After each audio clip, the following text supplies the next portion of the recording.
Ladies and gentlemen, here's how this is going to work. Dylan Tereman has the PFF simulator ready to roll. We will do a 7-round New York Jets mock draft. And since it's the first time you and I are doing this together, we'll try to be realistic, right? We won't do any crazy trades that are going to be, in all likelihood, unrealistic. For this first one, we will keep it real. We'll keep it realistic with the picks that we end up making, and we'll allow the chat in real time to weigh in and tell us what we should be doing here. So whenever you're ready, DT, let's knock this baby out. Then we'll get to your calls and keep up with Asmaniac Madness along the way.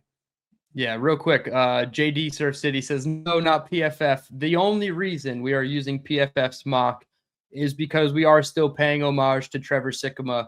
It is his big board still, and we have a lot of respect for Trevor. It's unfortunate what happened with him at PFF, but it's still his big board, and I trust him the most over the other simulators. So that's why we're using it.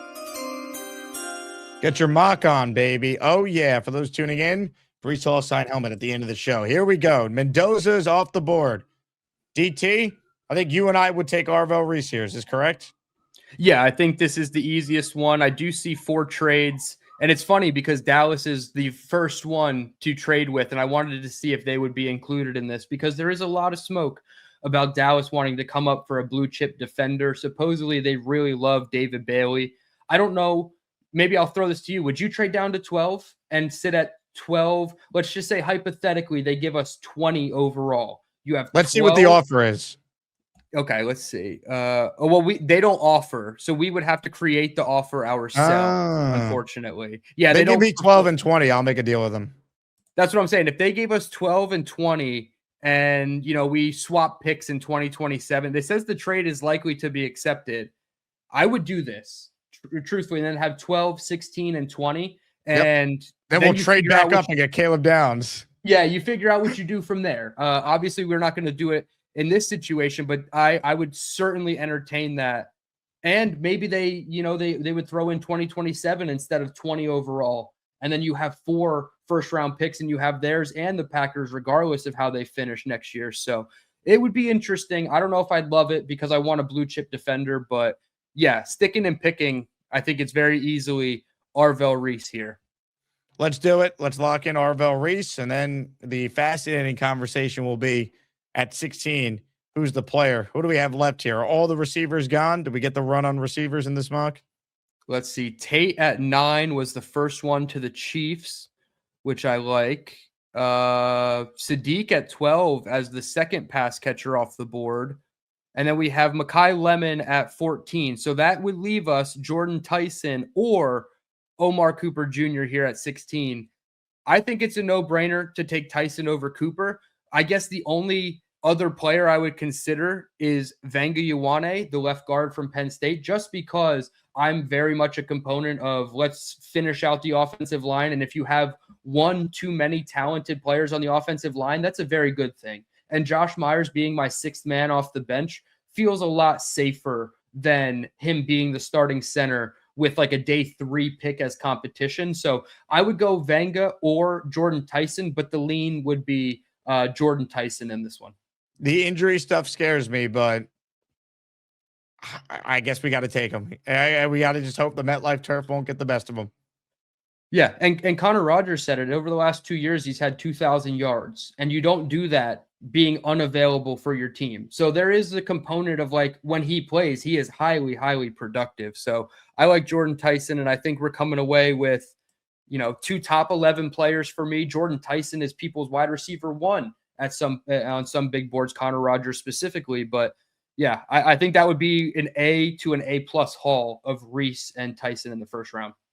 The argument for taking Vega would be to finish the offensive line, but I wonder if the Jets would be in a spot where they could get the best interior guy with either of their second-round picks. So I lean with weapon because I think there's a drop-off in the level of receiver the Jets are potentially looking at if their plan is to wait till 33 or 44. 100%. I do think there is a gap between Vanga and my next guy, who is Emmanuel Pregnon, but he is more consistently available at 33 or 44, as you see his name right here on this right-hand side. So there is the chance of, yeah, you play the board well, you can get the wide receiver at the higher tier, and then you take the second tier interior offensive lineman who could be a starter for you, just like Vanga could. In this one, though, I'm really interested that Philly took Vanga at 23 because right away he's an all-pro. Like, it doesn't matter where he plays on the Philadelphia Eagles offensive line, he's probably going to be an all-pro. Omar Cooper to the Chargers is really interesting too. So just guys that we were also thinking about here at 16. They go a little bit later. I would have loved if Emmanuel McNeil-Warren was there at 33, just being completely honest. I love him as a safety. I think if they are going to use Minka versatility and like have him in the nickel, have him play single high, split high safety, I think Emmanuel McNeil-Warren is a good running mate for him. But there's some day 3 guys I could take at safety. So I'm not too worried about missing out on him.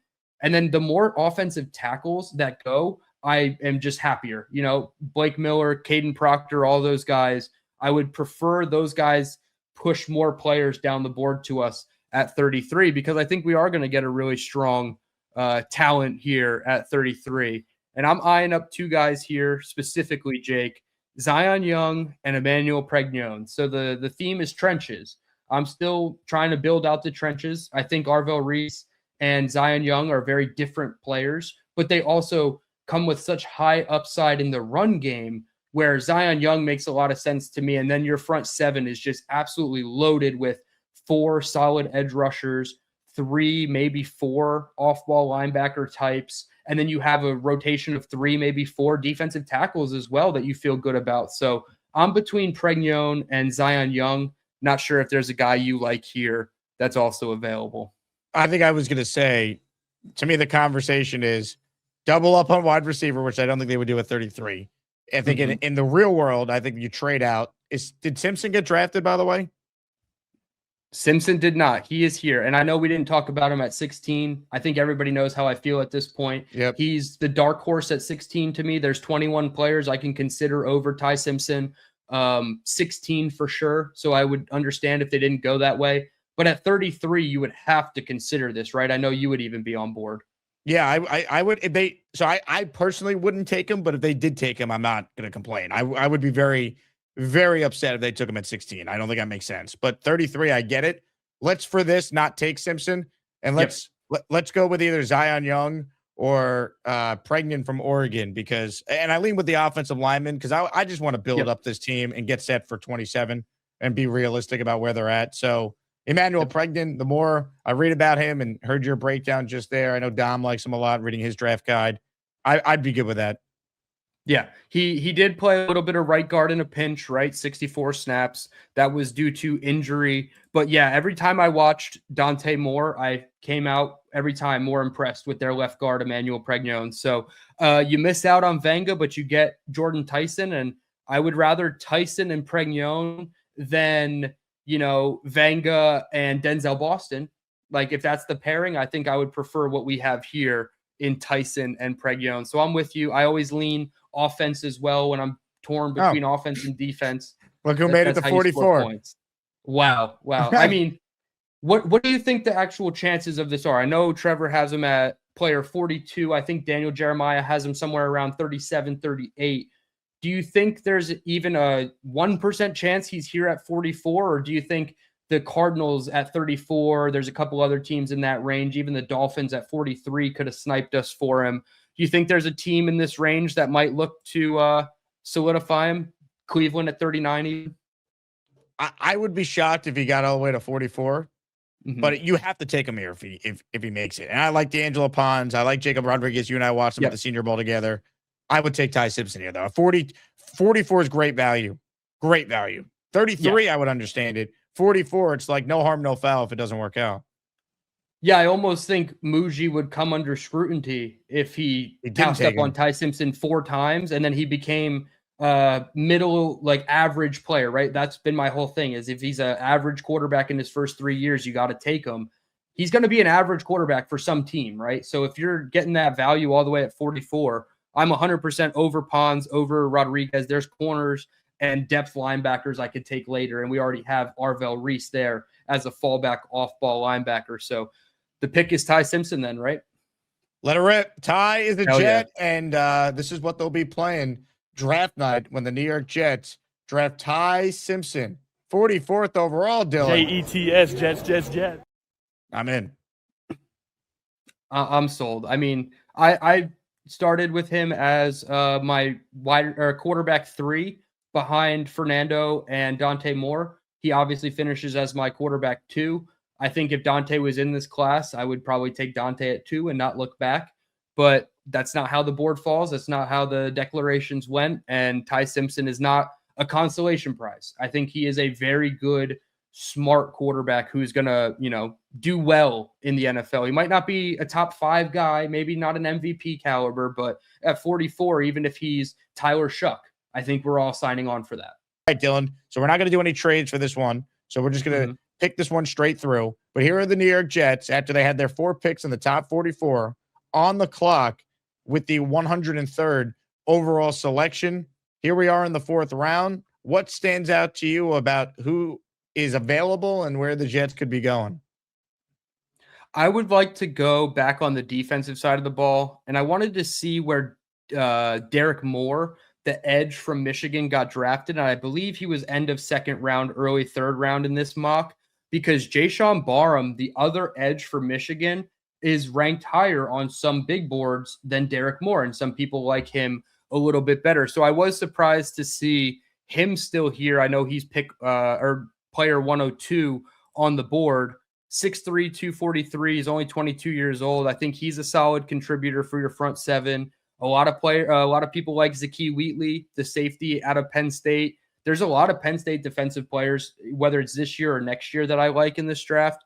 And then Malik Muhammad as well at the top of this board. But I would scroll down just a little bit and also consider Bud Clark from TCU. He was another guy at the Senior Bowl. There was a practice where he had 3 takeaways himself, or a forced fumble that somebody else on his team picked up. Like, he was directly contributing to 3 individual takeaways that single practice. So I like Bud Clark. I guess the theme here would be, let's load up on defensive depth guys, whether it's a front 7 player or a secondary member in Wheatley, Muhammad, or Bud Clark. Oof, this is an intriguing one here. Somebody asked if Sam Roush is gone, the tight end from Stanford. He is gone. Yeah. I think I lean with Bud Clark. I liked him at the Senior Bowl when we were there.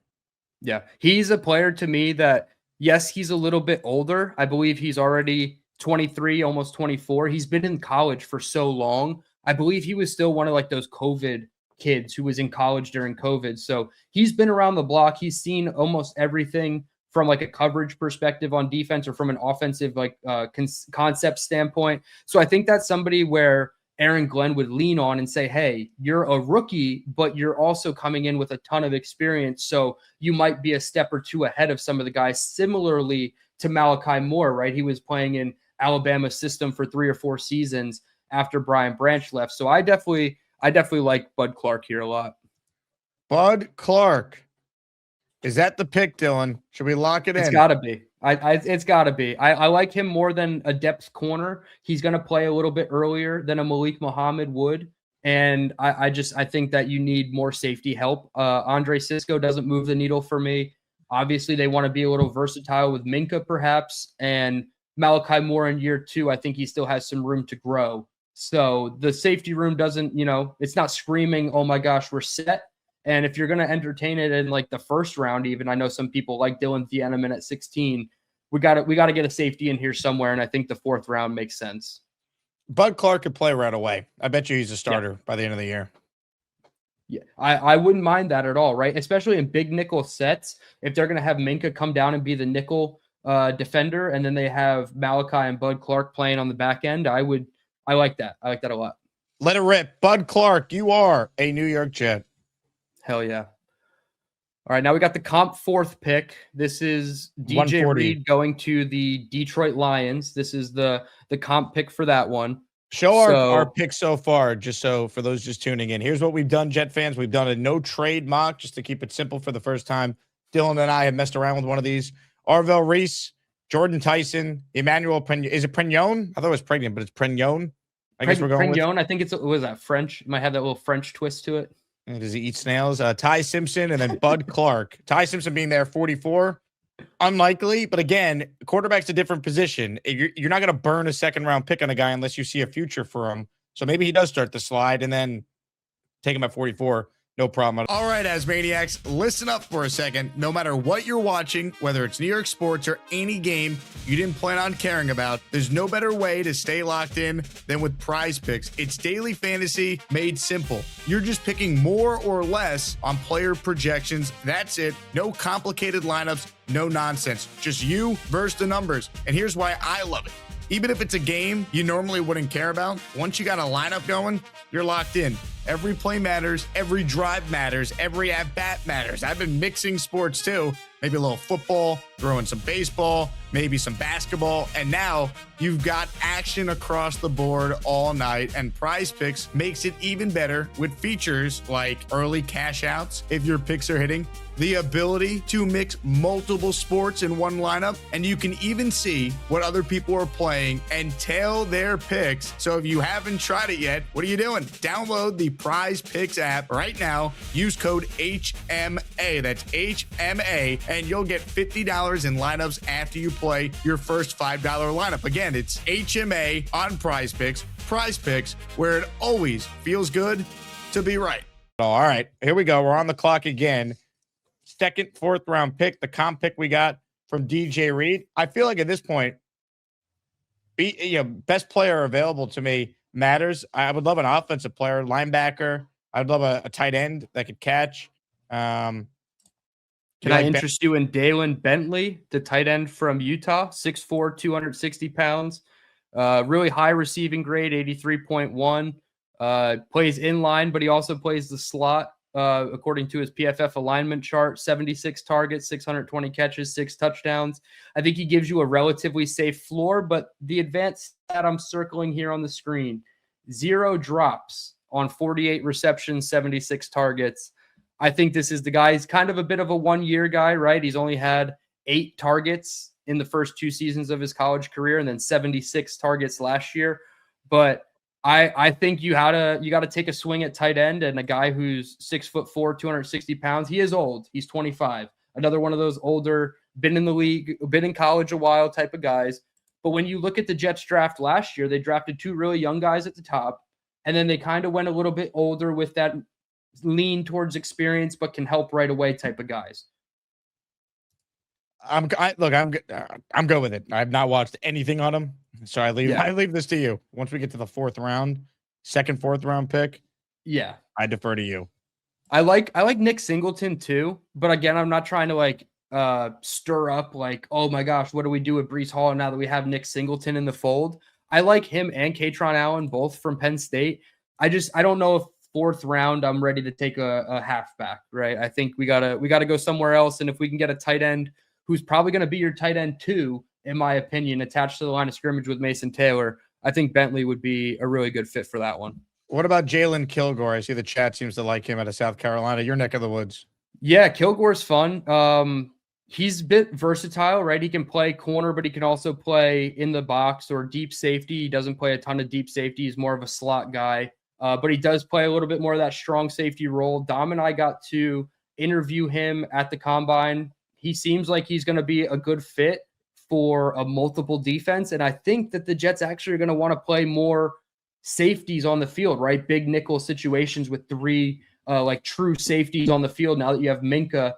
But the only pushback I have is they have him listed as a cornerback, but I would view him more as a safety. And we already took Bud Clark, so I would lean a little bit away from him. But if they viewed him and said, hey, I want to play him as a corner, we could do that. I just don't think he's more of a boundary corner who's going to come in for a Brandon Stevens AZ type. He's probably coming in for Brownlee in the slot. Chat, do we take Kilgore or do we go with Bentley? Dylan, if you're Darren Muji, who are you drafting? If I'm Darren Muji, they're probably taking Cyrus Allen, the wide receiver from Cincinnati, who they've had a top 30 visit with. We want to double dip at wide receiver. I think this would be the most appropriate spot to consider a double up at wide receiver. 5'11", 180 pounds, so he's definitely going to be more of the slot type. but that doesn't, that's not necessarily a bad thing because Isaiah Williams probably shouldn't be your wide receiver 3 or 4. He should be used as your special teams guy and then a gadget guy on offense who's like intermittently used in certain packages. So I think Cyrus Allen is a deep or like a sleeper at this spot, and they've met with him plenty of times. So I think where there's smoke, there's a little bit of fire, and they did this with Arian Smith as well. Let's take him. Yeah. We like Cyrus Allen. I think he's probably the best of the 3. I like your logic of the double up at wide receiver because this would be the best time to do it. Yeah, I want to just look at who all the wide receivers are. Our guy Tyron Montgomery, I believe, is gone. No, he's all the way down here at 214. See, I disagree with this. I don't think he's that low. But we talked about him on Jets Roundtable, so perhaps they could even get him as like a 6th or 7th round pick. So yeah, I think Cyrus Allen to me is worth the double up. Ladies and gentlemen, the double up. We're scoring points. Hit it. Hell yeah. I always lean offense. All right, now we don't have a pick until what, the 6th round? Yeah, now we don't pick again until where are we at here? All the way down 179. 40 to 179. So we're taking a big dip here. This is tough. I like Jamari Taylor. He's a really fun running back out of Virginia. Really small, though, 5'9", 204 pounds. Not really going to give you a ton of receiving yards. Obviously, only 250 receiving yards, but he did have over 1,000 yards each of the last 2 seasons. 15 touchdowns in 24, 14 touchdowns in 2025. He's definitely one that I could see, but if they're going to go halfback, they'd probably go with the guy that they've met with in Keelan Black. They had a top 30 visit with him as well. So perhaps they go that direction, but they're not going to go offensive skill players. I mean, Pat Coogan, again, from Indiana is another one. Owen Heineke, to me, is really special. I know our guy, Will Parkinson, he has absolutely no bias to the Oklahoma Sooners, but he loves him some Owen Heineke, and every time he talks about him, I get juiced up thinking he could be the future at the linebacker position. Everybody likes Jacob Rodriguez, but I think Owen Heineke is like that Temu version of him, right? Where you can get him a couple rounds later and still get the same kind of production. My guy at linebacker is not here, and that is Caleb Alarms-Orr from TCU. But yeah, I like Owen Heineke here if we're going defense. Obviously, we took Tai Simpson, so we don't. Coogan's interesting. Fernando center. Yeah, Coogan is very interesting, and he is kind of like Tippmann, right? He's 6'5", 311 pounds. So they're gonna have a lot of issues with like, can he win with leverage from the center position? Are his arms too long to snap the ball? All the things that they said about Joe Tippmann, I think also apply to Pat Coogan. But yeah, you're talking about just a very steady player in the run and pass, obviously for a championship team, and their offensive line won the MVP in one of the, I think it was the Peach Bowl. So there's definitely a case to be made that Coogan is a value pick to give you not even competition for Myers, but somebody who could eventually take over if Myers, like, he wasn't snapping the ball well at the end of last season. There were some pretty bad snaps last year, I remember. And maybe Pat Coogan could take over sooner before later. Look, I'm at a point where you couldn't draft enough offensive players. So if you think this is good value here, which it looks like it is just based on the board, I'm in. Let's add some depth to our O-line. And anytime you heard that guy speak, guy's got a bunch of intangible stuff. Like if you're going to bet on a day 3 guy, like I'll bet on the guy that I think has a great work ethic and will put in the time to make whatever of his career. Hell yeah. Yeah. These guys in Indiana, they're workers. I mean, Cignetti's not bringing in a guy who's going to half-ass his way. And he built that championship contender at Indiana. And I think, most of these guys, when you hear them speak publicly, they are very high IQ football players. And I'm with you. Pat Coogan, come on down, finish out the line. Now you probably have 6 to 8 offensive linemen that you feel pretty good about, including Max Mitchell, who was your jumbo offensive lineman last year and came in 6 offensive lineman sets. So I don't know, man. I think we're killing it in this draft so far. If only Tai Simpson could fall to 44. Yeah. Well, I mean, even if you flipped it, right? Hypothetically, Simpson at 33 and you got Pregnon at 44. People would like that. This is a crazy good draft. And this actually makes me nervous. And I've said this before. Are the mock drafts going to be better than the Jets' actual draft? And like, is that going to make us like turn on Muji if like we can produce a PFF mock draft that's better than what they get in real life? I mean, unfortunately, we've seen this a lot, but Yeah. we'll give the Mooj a chance. I mean, with these 7th round picks, I don't really care what we do here. Maybe who's the best kicker? Can we draft a kicker with one of these? I'm sure there's at least one kicker here. Special teams. Yeah, Trey Smack. I think his name. Zavada. Trey Smack. He's got the name, right? I wish they had actual stats and analysis on kickers. I think it's a little upsetting that they don't. A lot of people like Zavada. I was just going to say, should we let Beast get the last pick? We give him a list of names and he chooses who we take at pick 242. Yeah, I think it's fitting too if he's going to pick a kicker because he's got a foot injury he's nursing right now. So we got 2 picks left here. So before we have Beast pick which kicker we'll draft, give me another name for 228. All right, let's see. Nick Shine would love Colby Young from Georgia, the wide receiver, I'm sure. We could double up on Indiana players and take a depth running back in Roman Hemby, who helped them as well. Caden Wetjen, this is the guy that Matt Miller mocked to the Jets in the 7th round, but he's 5'9", 196 pounds. When you're shorter than me, I don't know if you should play wide receiver. And we already got a guy at 5'11" who's going to be our slot option in Cyrus Allen, so I'd stay away from him.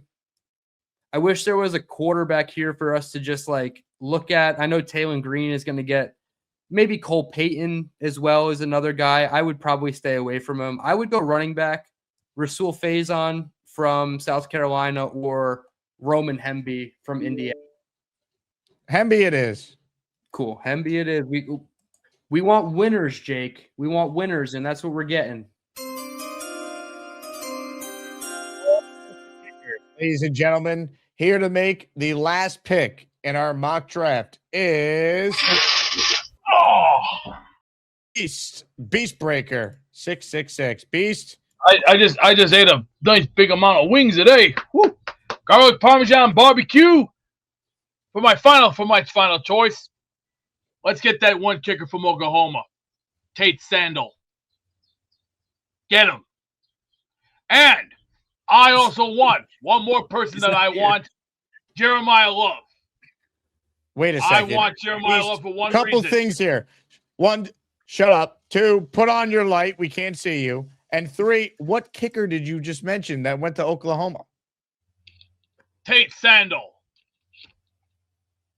Who is Tate Sandal? You'll find out. Did you just make up a name? You'll find out. No, we need to know now. We're on the clock. He's probably real. But... He's from Oklahoma. He's the kicker at Oklahoma? Ding dong. Did the cupcakes talk to you this morning, or did you talk to the Twinkies? So Tate Sandal is a real person. He is. 5'9" junior. Look it up. Is he in the draft, though, Beast? Did he declare for the draft, though? Put him in the draft. Get the kid. I can't put him in the draft. He'll be returning for 2026 to the Oklahoma Sooners. You know what? You try and do a nice thing for someone, and he picks a player who's not even in the draft. Goodbye. Gary is a cheater, and he's a disgrace to this country. I think somebody should throw him in Iran and let him be the yeah, that's right. Unbelievable. Unbelievable. He picked a kicker who's not even in the draft. Here's Tate Sandal. Unbelievable. Can we take Smacker then? Yes. I think it's Smacker Zavada. I know people have talked about Dominic Zavada. I wish PFF shared their stats. I'm taking Trey Smack just on the name alone. Like, if he could smack the ball through the uprights, I think we'll be fine. As long as the coach knows what the distance is for the kick. Ladies and gentlemen, the pick is in. Trey Smack will wrap up our 7-round New York Jets mock draft of champions. All right, before we scroll down and see the grade, what do you think it is? I see the B-, A-. They said we should have taken Bane over Reese, even though Reese is their number 2 player. Don't make it make sense because you can't. I think this is an A- draft, and we don't normally get A-s very often. I'll say we got a B+ because PFF is weird. B+? Grades. Okay, that's fair. They fired everyone, so no one's grading it properly. I think you're cheating. I think you're cheating, and oh, it's a B. Okay, I'll take B. Bottom 38%, though. I don't know if that's true. They gave us an A on value for Simpson, but then a D+ for Clark. I don't know. It's not even a reach. We took him at 103, and he was 117. So I like this draft a lot, actually. This might be one of my favorite mock drafts, not just because we got Tai Simpson at like an extreme value. Like, even if you switch Tai Simpson with a different name, I think this is one of my favorite mock drafts I've done. I find it interesting that it feels like for a while it was going to be Arvell Reese. There wasn't much debate. It feels like the Bailey bros, their good fight, it was coming to an end. And then over the last couple of days, we've had Peter Schrager, Daniel Jeremiah, and I'm about to play the cut from Albert Breer, all say from talking with people that they've heard from that it's not just going to be David Bailey. Breer used the term, it's a fait accompli. I'll play the Albert Breer sound, and then I want to get your thoughts on why all of a sudden we're getting David Bailey noise when it felt like for so long it was going to be Reese. It's back to, and it's not really a secret. It sounds like if the information's right, that David Bailey is going to be the guy at number 2. Is that what you're hearing? What do you have for us? I actually talked to a couple of teams that almost talked to, like it was a fait accompli. Now we'll see. The information gets a little better as you get closer to the draft, and these guys are coming out of their meetings. But what do you make of that, Matt? Fait accompli, David Bailey to the Jets at 2. Yeah, I don't know how to feel about it because it's not like these are, some questionable people talking about it, like Albert Breer, Peter Schrager, Daniel Jeremiah. All 3 of those guys are extremely plugged in. But I also think that this could still be the Jets like putting this out there for a reason. They very well could like David Bailey, but there were rumors that the Cowboys were interested in moving up for David Bailey. So maybe they're just trying to see if they can get someone to bite on a trade up scenario. I think it's more likely they stick and pick at number 2. I don't think a trade down is very likely from that spot, but maybe they just don't want to telegraph the direction that they're going at pick number 2. It's just wild how this is coming out all of a sudden. Now the betting odds still reflect Reese to be the pick over Bailey. If they ended up taking Bailey, what's your reaction 2 weeks from now? Yeah, like my personal preference is Reese, but I'm not anti-Bailey. I think when you look at him, he's a little bit more of a proven pass rusher, where Arvell Reese is a little bit more of a projection. And I think, if done correctly, right, like you add a lot of, bigger guys on the interior of your defensive line. They traded for Sweat. They signed Onimata. Those are a couple names there. So if they're a little bit beefier in the middle of their line and just want 2 guys who could scream off the edge in Will McDonald and David Bailey, those are 2 speed rushers. Now, I do think Arvell is better significantly against the run than what David Bailey is. And I like that with Arvell, you could play him at linebacker and potentially edge. So I kind of like that versatility a little bit more. But I understand it from the Jets' perspective. If they did decide to go Bailey and they say, this guy had 70 pressures last year, 14.5 sacks. We want to get after the quarterback. We feel we couldn't pass on it. I understand the logic. I like David Bailey as well. I just feel like if you're taking David Bailey, is that because you're just trying to take the safe pick at 2? Like, I want to know the logic behind Bailey. Is he the best player? Like, why are they going Bailey over Reese? And I bring that up because I found some of the other comments that Breer made on McShay's podcast yesterday to be fascinating. This was Breer on some of the reasoning behind the Jets taking Bailey. And if this is the reason, I'll get out in front of it. I don't like this rationale. Again, here's Albert Breer talking with Todd McShay yesterday. There's an interesting, I would say, way to tie this to Aaron Glenn's job security too, is that, I think if you look at Arvell Reese as a little bit more of a project and a little bit more of he's going to be pretty good for you right away, but, you may have to wait a year or 2 to get the best out of him. versus like David Bailey is out of the box going to be a really good pass rusher for you. I'm not saying Aaron Glenn's doing this to save his job, but do you naturally look at that like we need somebody to help us now? You know what I mean? Like, and we need to make sure and not even just a job security thing. It's like continuing to engage the locker room where you're able to get them better results because you're playing better as a team. I don't want to draft David Bailey if it's just because, short term, he's going to help us save Aaron Glenn's job. Look, I hear that from Breer. And I like David Bailey as a player, but the reason should not be we're drafting David Bailey because, right away, he gives us more immediately. Like, the Jets are not winning in 2026. They're not. All right, I'm not breaking any news here. Their win total is 6.5. The optimistic Jet fans, they're rooting for the New York Jets to, win 7 or 8 games, right? Oh, show real improvement so Glenn can be here. No one's actually arguing that this team's going to make the playoffs with 36-year-old Geno Smith. So I'm not drafting for 2026. I'm drafting the best football player over the next 5 years. So if you think David Bailey's that guy, then okay, I have no problem taking him. I think he's really, really good. He's a little older, though, than Arvell Reese, so we should be further along as a pass rusher when Reese has only been asked to do it part-time for a season. But he's 20 years old, and all the football people around the NFL, for the most part, think he's the best non-quarterback in this draft. Hey, here's the deal. Just got no chance unless you click on that like button. And you got to make sure you subscribe to the Jake Asman Show. You don't, you can get the f*** out. Now let's go, Asmaniacs. We're built for this shit.